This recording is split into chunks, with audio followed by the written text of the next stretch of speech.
Muchas gracias a quienes nos acompañan hoy para disfrutar de la charla Ciencias Naturales Queer para llevar a la escuela. Agradecemos a la entidad que nos convoca a este espacio, Facultad de Educación de la Universidad de Antioquia, y a las entidades que organizan y son grandes aliados de esta fiesta del libro. Alcaldía de Medellín, con su Plan Ciudadano de Lectura, Escritura y Oralidad. El Sistema de Bibliotecas. En Medellín, todo florece. Los grandes aliados, Confama y Confenalco. EPM. Fundación Saldarriaga Concha. El Programa de Desarrollo Local y Presupuesto Participativo de la Secretaría de Cultura, con el apoyo de la Red Nacional de Mujeres, y a las más de 50 entidades públicas, privadas, nacionales e internacionales que apoyan y hacen posible esta fiesta incomparable. Ahora los dejamos con Yesenia Quiseno para dar inicio a esta actividad. Muchas gracias. Bueno, muy buenas noches. Un saludo muy especial para todos, todas y todos. Como ya les indicaron, mi nombre es Yesenia Quiseno Serna, coordinadora de la Red de Ciencias Naturales y Educación Ambiental de Antioquia, y en nombre de la Facultad de Educación de la Universidad de Antioquia y el Grupo de Investigación Perspectivas de Investigación en Educación en Ciencias, Ciencias, les damos la bienvenida a este espacio de conversación que hemos titulado Ciencias Naturales Queer para llevar a la escuela. La Fiesta del Libro y la Cultura Medellín 2023 resalta la importancia de amplificar la voz de las mujeres en los campos de la ciencia, la cultura y, por supuesto, la educación, como una vía de representación equitativa para la promoción de la diversidad de perspectivas. Durante mucho tiempo, las voces de las mujeres han sido subestimadas y subrepresentadas en estas esferas, lo que ha limitado la variedad de ideas y de enfoques en la generación de conocimiento y la toma de decisiones. Al exaltar estas voces, no solo estamos corrigiendo una injusticia histórica, sino que también estamos enriqueciendo nuestros campos con nuevas visiones y enfoques que pueden impulsar avances significativos en múltiples campos. Uno de estos temas que se ha vuelto relevante en los últimos tiempos tiene que ver con la integración de las discusiones de género y de diversidad sexual, asunto que ha sido abordado desde campos como la sociología, la psicología, la antropología, el derecho, la biología y la genética, y quizás de forma más reciente a través de los estudios de género y los estudios de la mujer, así como en la educación. Para compartir su visión sobre la relación de las ciencias naturales con los planteamientos queer, nos acompaña en esta conversación Sara Lugo Márquez. Sara es bióloga egresada de la Universidad de Antioquia, realizó su maestría, doctorado y estancias postdoctorales en la Universidad Autónoma de Barcelona en Historia de la Ciencia, específicamente analizando los discursos médicos sobre la intersexualidad en España y Colombia. Actualmente, Sara es docente del ITN, del programa de cine, y su interés de investigación explora cómo los feminismos se configuran en las obras contemporáneas de cine y la literatura de ciencia ficción. Está también con nosotros Andrea Restrepo Gómez.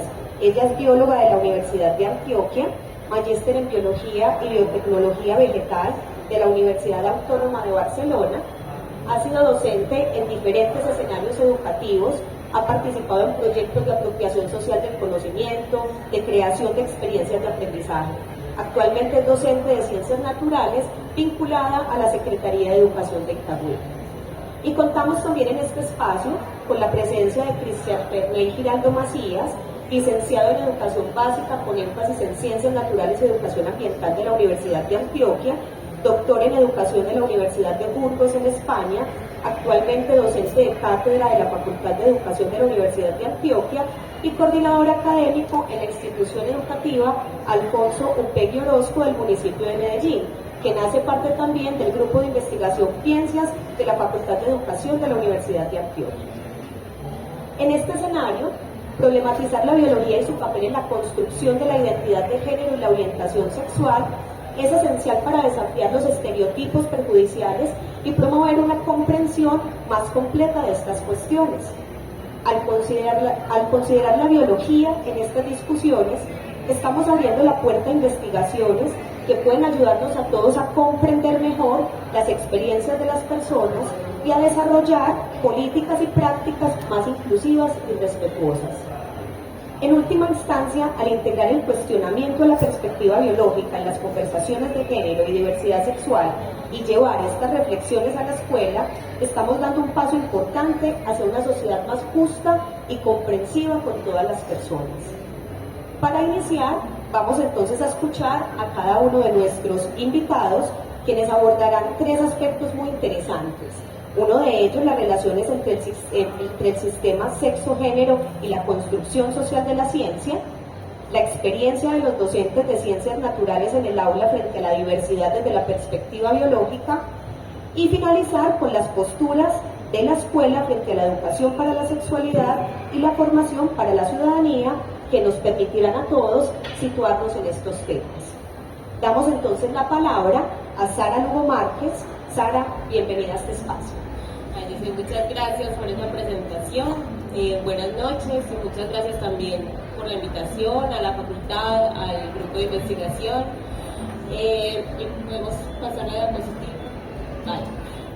Tenemos muy poquito tiempo para hablar de un tema que implica un montón de variables, capas, problemas y debates, y decidimos compartir con ustedes a partir de nuestras propias experiencias, también como desde dónde estamos intentando posicionarnos y desde dónde hemos estado construyendo esos lugares de enunciación. Entonces yo voy a empezar tratando de compartir con ustedes por qué estamos hablando desde el feminismo.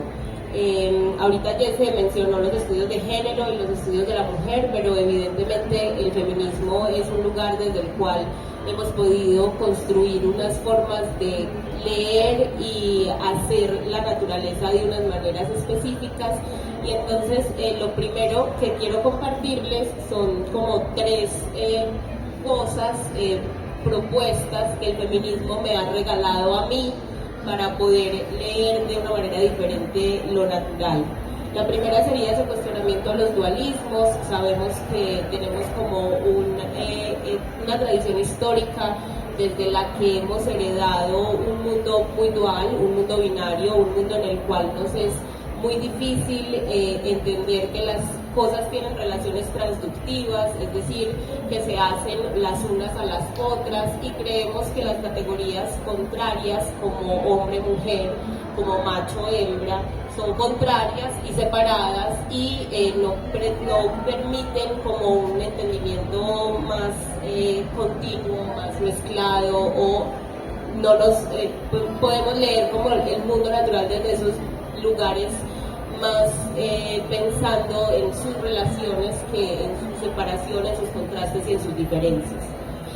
Lo segundo sería pensar que el feminismo siempre está construyéndose en un autocuestionamiento político y conceptual, y que se adapta a un contexto cambiante, y esto también para empezar a conversar un poco sobre las diversidades sexuales, sobre las propuestas que los nuevos cuerpos que se reconocen de maneras distintas nos han traído para leer la naturaleza de manera distinta, de manera diversa y con otras posibilidades entonces de entender, por ejemplo, el comportamiento animal, que ahorita más adelante vamos a hablar un poco sobre eso. Autocuestionarse es muy difícil, y el feminismo nos invita siempre a eso, a problematizarnos, a cuestionar incluso los lugares de privilegio desde los cuales hablamos. Evidentemente yo soy una mujer que habla desde un lugar académico que tiene un montón de peso cuando uno dice, bueno, es doctora, postdoctora, etcétera. Pero la idea también sería poder entender que ese privilegio me ha permitido a mí construir unos lugares de autoridad frente a unas miradas que siempre estoy tratando de problematizar, y solo desde el feminismo yo pude entender un poco esa posibilidad. Evidentemente eso se puede entender desde otros lugares, yo se los estoy planteando también como cuál fue mi camino para permitirme llegar a esos problemas, a esas preguntas. También el feminismo permite una reconciliación con las contradicciones, y las contradicciones pues que vamos haciendo en nuestras vidas vienen dadas no solo por las relaciones que tenemos con lo que se nos impone de afuera, con esa relación con una sociedad que tiene unas implicaciones, unas necesidades normativas o unas imposiciones desde los roles de género y los estereotipos, etcétera, sino también unas contradicciones muy políticas que vienen dadas por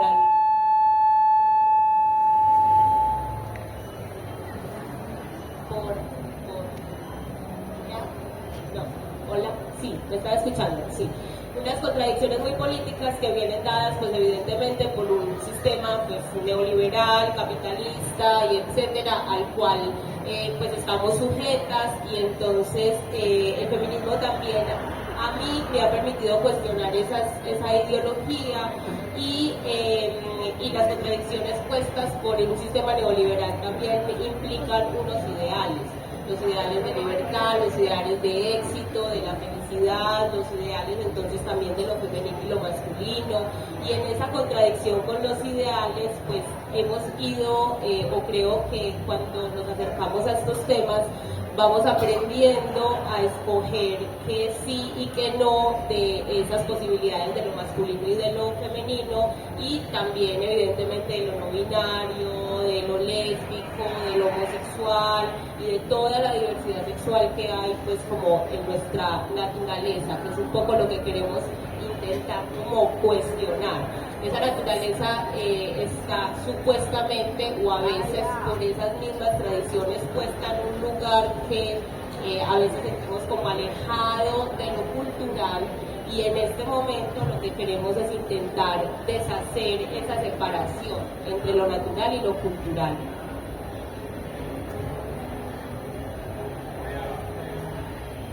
Vale, porque entonces planteamos una naturaleza queer. La palabra queer es una palabra que se ha utilizado para insultar en una época, en otra época, y todavía en la actualidad, más o menos desde los años 80, lo queer en los Estados Unidos era como lo rarito, lo friki, lo desviado, le decían a los maricas y a los homosexuales queer, y la población queer que la insultaban de esa manera. Ahorita hicimos un ejercicio con la palabra marimacho, y también hay unas apropiaciones de los insultos para transformar desde esa apropiación del insulto posibilidades de pensarse en la identidad diversa o en otras formas no hegemónicas de vivir la sexualidad. Y entonces lo queer implica una propuesta más artística que a mí me gusta mucho relacionar con lo anárquico, porque nos invita a deshacer esos lugares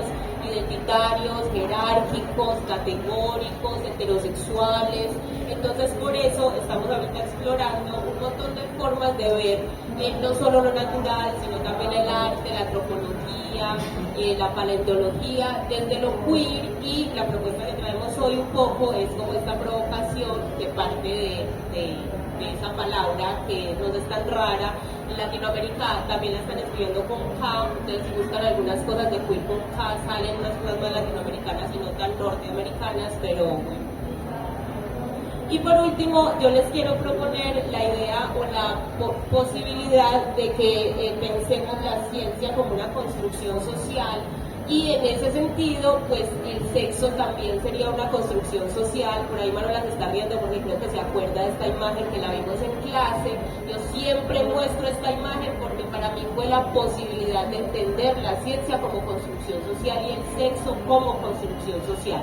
Lo que ustedes están viendo ahí es la representación antes de la ciencia moderna del aparato sexual femenino, que parece un pene. Si ustedes lo ven ahí, parece un pene, y en ese sentido hay una aproximación al género cultural desde otro lugar, que en la época clásica, toda la época galénica, hasta el Renacimiento y un poco más allá, cuando la ciencia moderna se instaura como tal, lo que se planteaba era que había un solo género, pero había una graduación entre perfección e imperfección.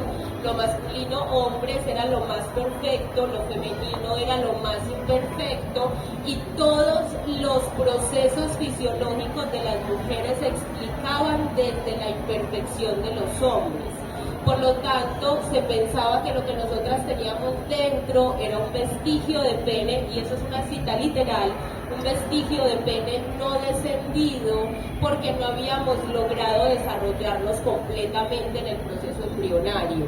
Pero también así se explicaba la posibilidad de gestar, de menstruar, de lactar. Por ejemplo, la menstruación se asociaba con las hemorragias sangrantes de los hombres, y todas las explicaciones eran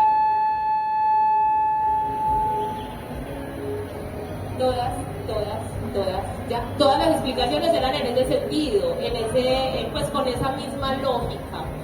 Entender que un cuerpo que se abre anatómicamente para buscar otra estructura, pero no es un cuerpo distinto, y la representación del cuerpo es tan distinta, implica, yo creo, entender que las miradas de los anatomistas de la época tenían una concepción social para ir a hacer ese cuerpo de una manera diferente. Y por eso entonces podríamos concluir que la ciencia puede pensarse como una construcción social. Este es solo un ejemplo, es un ejemplo sacado de un libro de Thomas Laqueur, que lo pueden conseguir, si lo quieren también lo tenemos por ahí en PDF, pero bueno, la idea sería entonces pararnos en ese lugar, en el entender que la ciencia es una construcción social, y podríamos comenzar a construir o a identificar cómo se construye entonces la ciencia.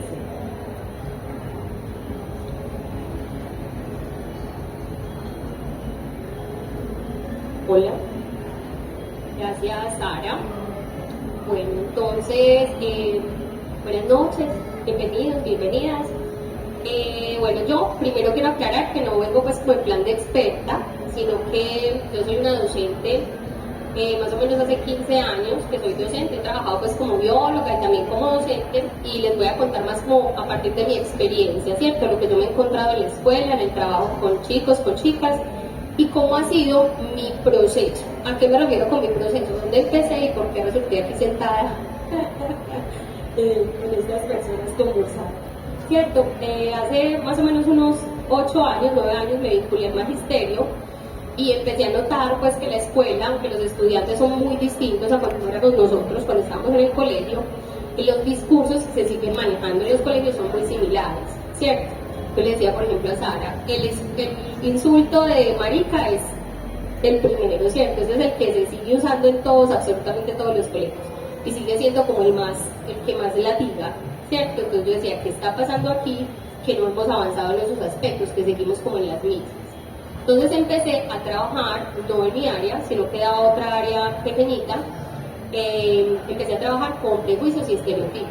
Empezamos a trabajar sobre los estereotipos de género, prejuicios, a que ellos se reconocieran, a que ellos trabajaran sobre este tipo de cosas, y pues a partir de ahí empecé a trabajar, pero en un momento me encontré con que yo estaba haciendo esto en mi otra clase, trabajando prejuicios y estereotipos, pero cuando llegaba a la clase de ciencias, que soy la profesora de ciencias naturales, a partir de la clase de ciencias naturales estaba reforzando ciertos patrones, reforzando ciertas cosas, porque estaba tomando, digamos, ciertos ejemplos en los que algunos comportamientos se tomaban como naturales y otros comportamientos no eran naturales, ¿cierto? Todo lo que se desviaba de ahí era diferente, era raro, o ciertos comportamientos, el ejemplo típico que usamos en las clases de ciencias, que es los hombres o los machos, en este caso imagínate juntamos machos y hombres, decíamos los machos de los pájaros son muy coloridos y se mueven y se pavonean, ¿cierto?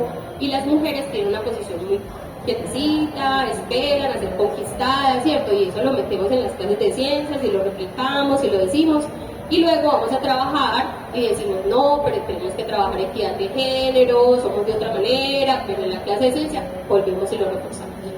O por ejemplo, hablamos de cooperación, en el colegio se trabaja a partir de la cooperación, hay que trabajar entre todos, pero el sexo es una lucha, y Darwin dijo que sobrevivía el más fuerte, entonces aquí más desde el que pueda, cuál cooperación ni nada. Entonces, por un lado estábamos trabajando en los discursos, ¿cierto?, para tener una escuela más diversa, una escuela cooperativa, pero en clase estábamos, ¿cierto?, estábamos batallando por otro lado. Entonces a partir de ahí, qué pena yo tengo para ti un pastelito, porque hay cositas que no quiero que se me pasen. Entonces a partir de ahí empezamos, para mí, diapositivas. Entonces miren, por ejemplo, esta diapositiva, me parece súper potente. Cuando uno como maestro se para frente a un estudiante y habla, y lo que uno está diciendo, el estudiante no se ve representado ahí, ¿cierto? Tú estás diciendo que tú no existes, que en la naturaleza tú no existes, tú debes tener algo que no es, porque no existes, apareces, no te están hablando a ti, ¿cierto? Le están hablando a otros, pero no a ti, tú no formas parte del discurso que yo como maestro te estoy dando. Entonces, en esas reflexiones yo dije, no, por aquí no es, tenemos que empezar a buscar por otro lado, ¿cierto? Tenemos que empezar a integrar en ese discurso de ciencias naturales otras cosas, y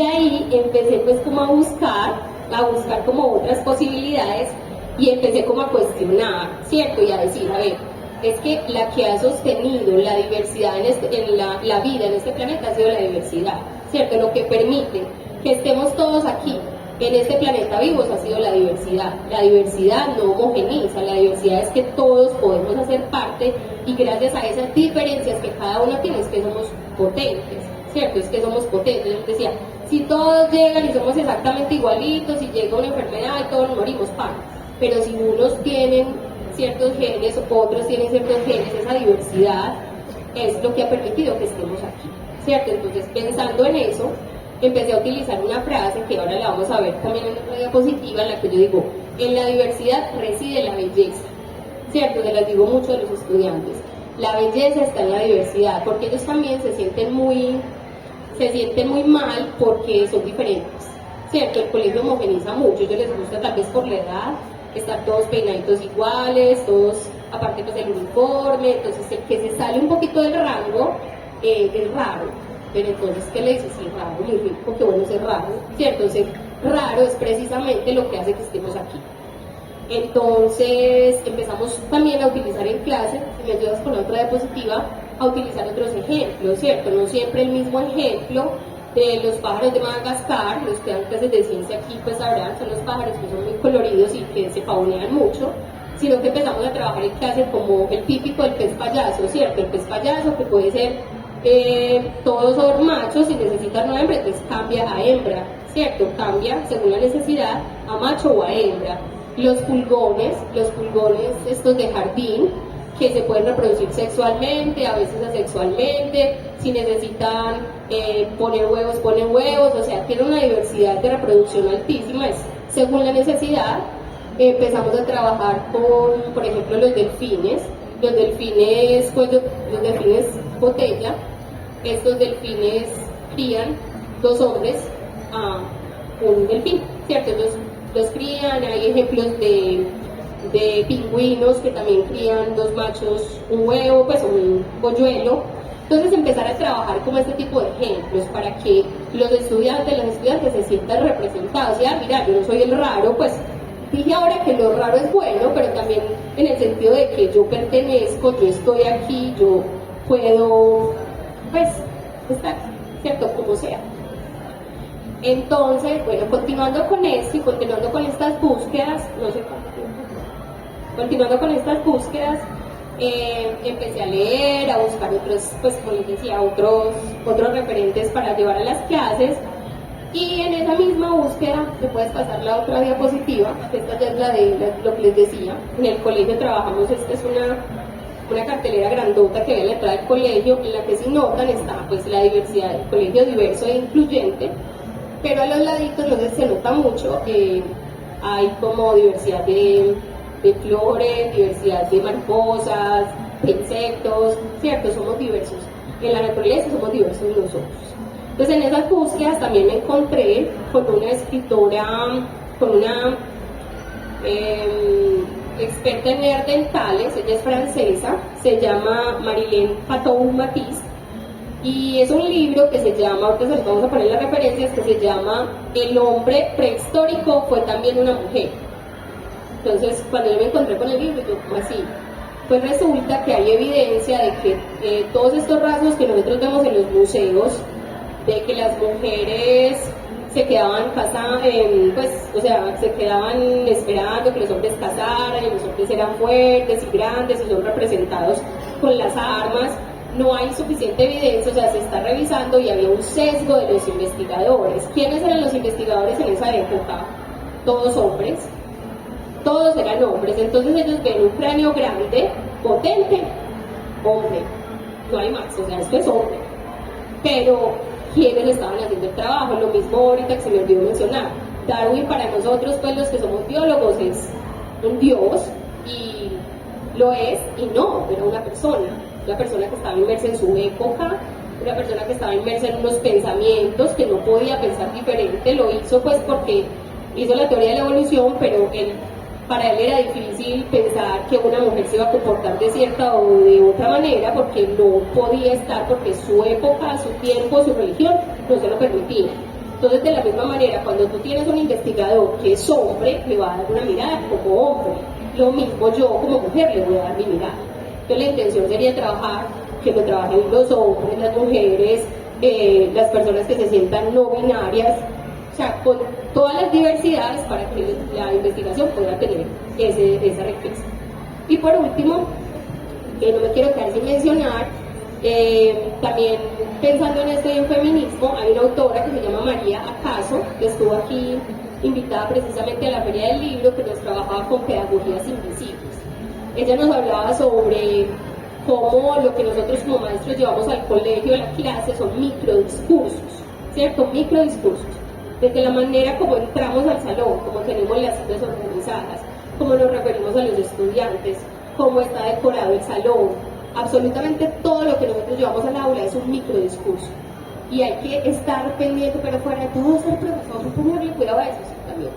Fuera de todo ponerle cuidado a eso, porque la manera como tú eres el referente para ese estudiante, y más si estás en ciencia, y que como en el momento en el que nosotros estamos y vivimos, lo que diga la ciencia fue, ¿cierto? Entonces es muy delicado, tú como profesor, como profesora de ciencias, no fijarte en qué es lo que le estás diciendo a los estudiantes, ¿cierto? Bueno.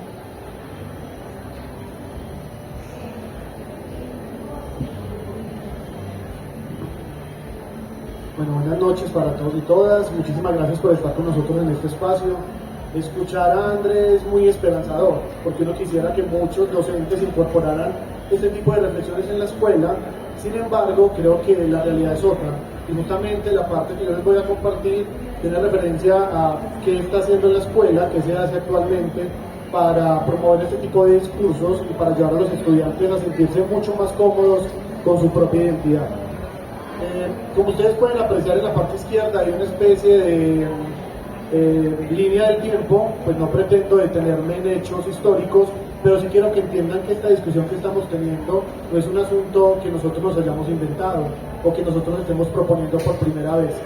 Ya a nivel internacional se han hecho diferentes apuestas en congresos, en eventos, en conferencias mundiales, en las cuales se ha discutido la relevancia de incluir la perspectiva de género en la escuela, partiendo incluso desde Viena, desde Beijing, desde diferentes discursos que se han venido consolidando a nivel internacional. Si nos vamos directamente a Colombia, pues ustedes saben que la constitución política de Colombia es una de las más bonitas a nivel mundial, tiene un amplio aparato legislativo y de leyes, y nos encontramos en el artículo 67, en el cual nos habla de la educación como un derecho y como un escenario que es, digamos, propicio para ayudar a la ciudadanía a hacer construcciones que posibiliten la mejora en diferentes aspectos. Al respecto hay una ley, la 1029 del 2006, que modificó el artículo 14 de la ley 115, en la cual se habla acerca de la educación para la sexualidad, teniendo en cuenta la parte emocional, la parte física, pero también esa parte que para el estudiante es tan relevante, que es la parte psíquica y que tiene que ver con todas sus emociones, con lo que siente, y que debería ser llevada a la escuela desde los diferentes ámbitos que representa, de diferentes edades inclusive. En la parte derecha podemos observar un primer cuestionamiento que quiero traer acá, y es que en la escuela realmente, ¿qué es lo que se está presentando? Tenemos un marco general normativo que nos habla de un proyecto de educación para la sexualidad y de formación para la ciudadanía, que de alguna manera está enmarcado en algo que se conoce como proyectos obligatorios. Ya ustedes podrán entender lo que implica la palabra obligatorio. Obligatorio implica que para los docentes se convierte en una carga, nadie lo quiere hacer, ¿cierto? no hay un doliente, no hay una persona que se apropie de estrategias específicas para ayudar justamente a construir nuevos discursos. En los 13 años que llevo como profesor en mi colegio, 10 como docente y 2 como directivo docente, me he podido dar cuenta de una situación. Cuando yo era docente, escuchaba maltrato, mal uso del lenguaje, incomodidad por parte de mis estudiantes, y no me da pena decirlo porque, pues digamos que parte del desconocimiento hace que uno caiga en el error. Me limitaba a decir, no trates mal al compañero, no le digas eso, pídele disculpas al compañero. Pero ahora como directivo me encuentro con una realidad totalmente diferente. Me llegan estudiantes a la oficina que tengo que remitir a psicología, al equipo psicosocial, porque me dicen entre lágrimas que no se sienten bien con quien son. Tengo el caso muy específico de un estudiante que no se siente cómodo con su género como tal y me dice, profe, yo voy a esperar para ser cordi, ya me dicen cordi, voy a esperar para hacer mi transición cuando salga del colegio porque no quiero someter mi vida al maltrato y al bullying. Solo por ponerles un caso, pero es una situación que se presenta día a día en la escuela. Pasamos a la siguiente, por favor. ¿Qué pasa entonces? En el centro pueden observar lo que se ha denominado como ese proyecto obligatorio, que es sobre educación para la sexualidad y construcción de la ciudadanía. Y arriba aparecen dos expresiones. ¿Será que este proyecto denominado obligatorio se convierte en un problema o es una oportunidad? Pues eso definitivamente va a depender de la mirada que cada institución educativa le quiera dar. Para algunos puede ser un problema, porque entonces ¿quién lo va a ejecutar? ¿Quién lo va a trabajar? ¿Quién va a llevar este conocimiento a las aulas de clase? Para otros, como yo me considero en ese grupo, creo que hay una oportunidad de entender la educación para la sexualidad desde diferentes perspectivas. Y es que cuando tú hablas con tus colegas, no sé si les pasa a ustedes también, pero cuando uno les habla del proyecto de educación para la sexualidad, parece que se limita a hablar de anticoncepción, se limita a hablar con los estudiantes de cómo hay que utilizar el condón, entonces los niños lo toman como juego, todos son risas, y digamos que no hay una reflexión más profunda acerca de lo que significa la sexualidad. Justamente aparecen entonces unas dimensiones que entran a apoyar lo que es la educación para la sexualidad, que son las que podemos ver en la esfera, entre ellas el género, la educación, la ciudadanía, la sexualidad y lo que implica ser un ser humano.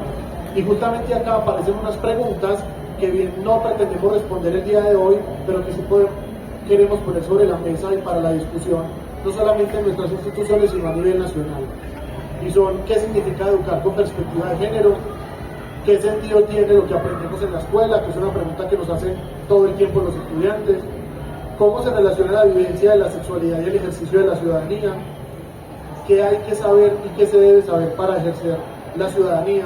Todas estas preguntas, digamos que deberían estar en el centro de lo que significa el proyecto de sexualidad en las escuelas, y debería de trascender el hecho de hacer actividades aisladas que todas las ejecutan en 1 o 2 horas en el currículo escolar, 1, 2, 3 veces en el año, pero que no tienen sentido ni relevancia para transformar esos discursos que nosotros queremos lograr en la escuela. Por último, por favor, la última diapo. Aquí hay un asunto que a mí personalmente me cuesta, obviamente, porque, como decía la compañera ahora, estar sentados acá hablando de esto ya es un avance para nosotros. Hace un par de años yo no me imaginaba hablando sobre estas temáticas y ahora estamos acá discutiendo. Aparece este asunto de las ciencias naturales queer, no como una oportunidad de ver las ciencias como algo raro o como una oportunidad para seguir resaltando esas dificultades que históricamente se han marcado, sino para ayudar a los estudiantes a comprender la diversidad de la sexualidad y de la identidad de género, para ayudar a los estudiantes a desarrollar una comprensión más crítica de la ciencia y definitivamente para identificar y desafiar los prejuicios y los estereotipos que a menudo se encuentran en la ciencia. Así que sea este espacio una oportunidad para seguirnos pensando, repensando y resignificando lo que se entiende por educación para la sexualidad. Muchas gracias.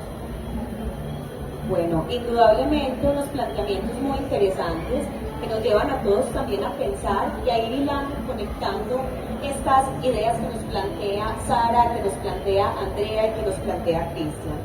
En primera instancia, pues Sara nos habla entonces también de la importancia de pensar lo queer, no desde eso raro, desde eso histórico como se había mitificado quizás, sino de volver a resignificar esta palabra pensándolo también desde esa anarquía, algo que nos aleja un poco de ese encasillamiento, o quizás permitir que ese término pueda interconectarse, entretejerse y construirse también culturalmente desde estos avances en estas discusiones que tenemos actualmente. Desde ahí entonces hablamos también de esa apertura, esa construcción del sujeto, y eso nos lleva también a conectarnos con lo que nos dice Andrea de la importancia de pensar mucho, sobre todo en el campo de quienes somos maestros, cómo nos posicionamos en nuestros discursos en el aula. Andrea, personalmente yo nunca me había planteado por qué utilizaba el ejemplo A o por qué utilizábamos el ejemplo B.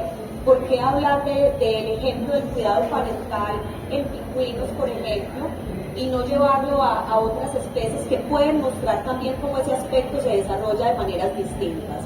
Yo creo que cosas muy simples también nos han pasado. Alguna vez en el aula, una compañera fue a hacerme una visita de clase. Los maestros a veces somos también muy reacios a que otros nos observen, pero no sabemos lo enriquecedor que es ver la perspectiva de otros. ¿Qué me sucedió en ese momento? Cuando terminamos la clase, mi compañera me decía, ¿te diste cuenta quiénes le diste la palabra? Y yo le dije, pues a los que alzaron la mano. Cuando resulta que ella me decía que cuando asigné esas intervenciones había privilegiado más la voz de los niños que la de las niñas. Y yo creo que son preguntas que a veces no nos hacemos, ¿cierto? Cuando quieren participar, cómo de manera quizás no intencionada vamos también mostrando, privilegiando unas voces sobre otras. Entonces, Andrea nos pone a reflexionar inmensamente en ese papel de la escuela, en cómo no debemos subestimar lo que sucede ahí. Cristian lo decía, bueno, se agreden, y uno dice, llama la atención, no se agredan, pero hay algo que está pasando detrás que también debemos tener cuidado de cómo esas palabras o ese sentido en el que expresamos las cosas pueden también generar en nuestros chicos, en nuestras chicas, en todos ellos, en esa construcción identitaria, marcas que son difíciles de borrar con el tiempo. Desde ahí, una tarea muy importante que nos plantea Cristian en cómo estamos entendiendo los proyectos en las escuelas, especialmente el proyecto de educación para la sexualidad. Un proyecto que no se remite únicamente a esa construcción del sexo, sino que se abre una construcción de identidad, pero también engloba lo afectivo y lo emocional.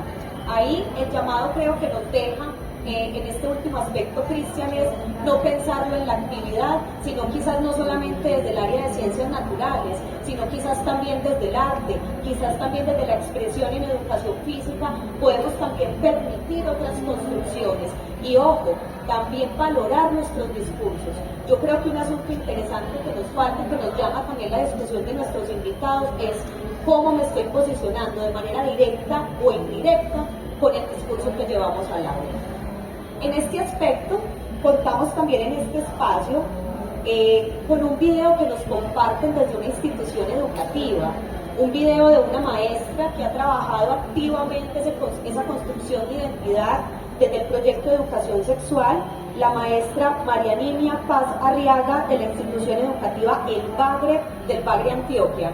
Cuando hablábamos en esta construcción de este espacio con los invitados, decíamos, esto está pasando en el Bagre Antioquia, y hoy sentimos que es un gran avance que estas discusiones, o por lo menos esa pregunta, por el lugar desde que estamos habitando esa construcción de identidad, esa construcción del género, pues esté llegando a todos nuestros territorios. Entonces queremos compartir con ustedes este video para que luego podamos abrir el espacio de discusión.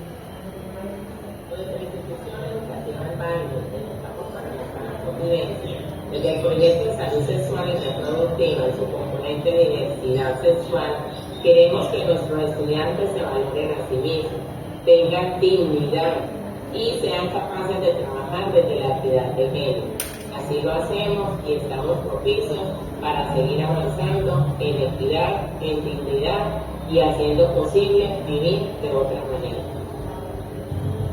Hola, soy Natalia, de la institución de educación normal. Cuando crecemos, aprendemos tres cosas diferentes, el ser, el saber y el hacer. Esto nos ayuda a convivir con otras personas y en nuestro mundo. Hola, mi nombre es Jessica, soy de la institución educativa El Bagre. Nuestra intención es avanzar hacia la multiculturalidad, es decir, hacer que los estudiantes se reconozcan y respetan las diferentes reglas de nuestro municipio. Mi nombre es Carolina Lazaro, de la institución educativa patriarcal. Y sin importar la raza, la religión, la profesión o la ocupación, cualquier persona puede llegar a ser gay y lesbiana o transgenerista. Si usted o alguien cercano en cualquier momento de su vida se ha sentido parte de la comunidad LGBT, debe tener en cuenta que si bien no es muy común, se habla de que aproximadamente el 6% de la población masculina y el 3% de la población femenina pueden llegar a ser. Es un tema vetado y marginal. De eso no se habla. Es necesario abrir un debate. Tenemos que dejar de regirnos bajo la heteronormatividad y por fin superar la homofobia. Tenemos que superar la discriminación. Tenemos que salir de la ignorancia. Buenos días, mi nombre es Eli Javier Arroyo, docente de la institución educativa El Valle. El trabajo con los niños y jóvenes se realiza mediante una metodología teórica y práctica, enmarcada en el modelo pedagógico de la institución social constructivista, donde aprenden aspectos importantes de su relación con el entorno y los llevan a cabo en la comprensión del impacto que causa la relación entre el hombre y la naturaleza y su cultura. Mi nombre es Valentina Llanes Ariza, soy de la institución educativa El Baile y estos son los términos con los cuales identificamos a la comunidad LGBTQI+. Lesbiana, mujer que siente atracción hacia otra mujer. Gay, hombre que siente atracción hacia otro hombre. Bisexual, hombres y mujeres que sienten atracción tanto como hombres como mujeres. Transgénero, son las personas que no se sienten identificadas con el sexo con el cual nacieron biológicamente. Transexual, son las personas que hacen cambios en sí mismos para adaptarse al sexo con el género con el cual se quieren identificar. Intersexual, persona que no es con características físicas de ambos sexos. Queer, persona que no se siente identificada con ningún género definido por la sociedad. Asexual, hombre o mujer que no se siente atraído por ningún género. Hola, mi nombre es Valentina Rivera de la institución educativa. Las mujeres son varias actividades luchadoras y convenientes, incapaz de realizarse de cualquier tipo de lucha. Las mujeres nacieron para hacer algo de cuerpos igual que a los hombres, que desde el nacimiento se practica la desigualdad. Por eso el estudio es muy importante, ya que ahí se les hace, se les explica a los estudiantes de qué se trata y para tener una igualdad mejor. Hay que romper el silencio, hay que superar los prejuicios y las distorsiones. Hay que evitar la negociación de la existencia de las personas LGBT. Hay que llegar al respeto por la diferencia para así llegar a la inclusión real. Así es como se concluía la construcción de la paz desde los microescenarios para tener un país más armónico y más justo.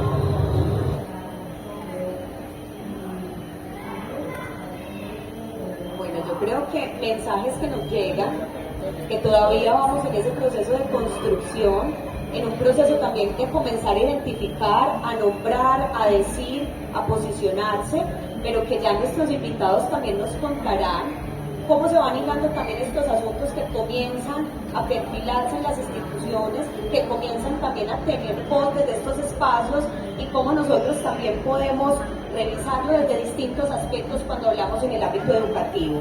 Por eso desde ahí, la pregunta que tenemos también articulada en este espacio va desde el área específica que estamos hablando hoy, que es ciencias naturales, cómo se podría resignificar esa educación sexual en la escuela. Listo, entonces invitamos a Cristian. Cristian, por aquí vamos a dar la vuelta por el otro lado, ¿cierto? Nos vamos a ir devolviendo. Cristian, entonces, ¿cuál sería ahí el aporte? ¿Cómo continuar esto que María Niña ya vino iniciando en su institución? ¿Qué otros asuntos son necesarios tocar y qué otros actores son necesarios involucrar?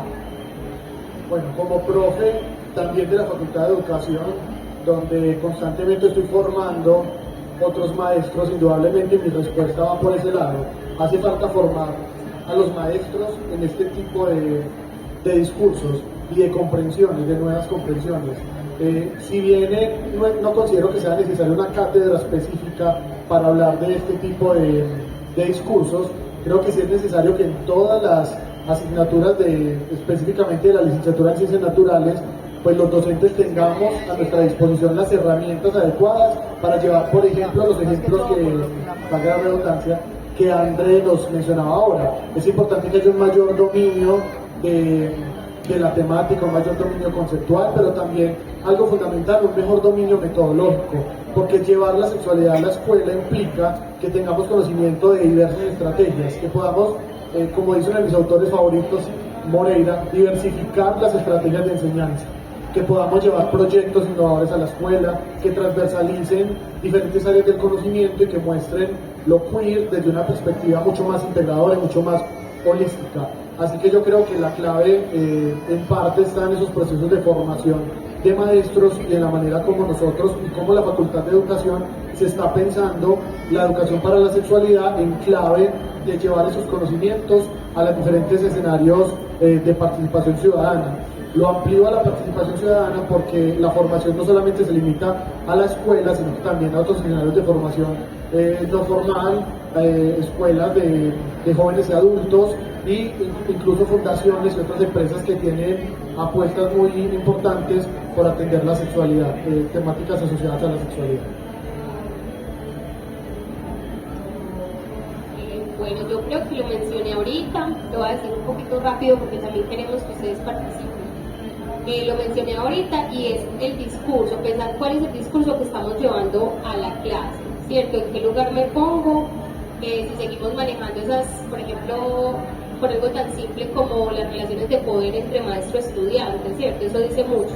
Yo soy el que digo, yo soy el que hablo, empezar por ahí, por cambiar esas relaciones de poder, por llevar estos discursos diferentes, por llevar estos discursos inclusivos, por llevar estos discursos donde cada uno se sienta que tiene un lugar, ¿cierto? Que en el discurso que yo esté dando, cada uno de los estudiantes, de las estudiantes se sientan en un lugar que pertenecen a él.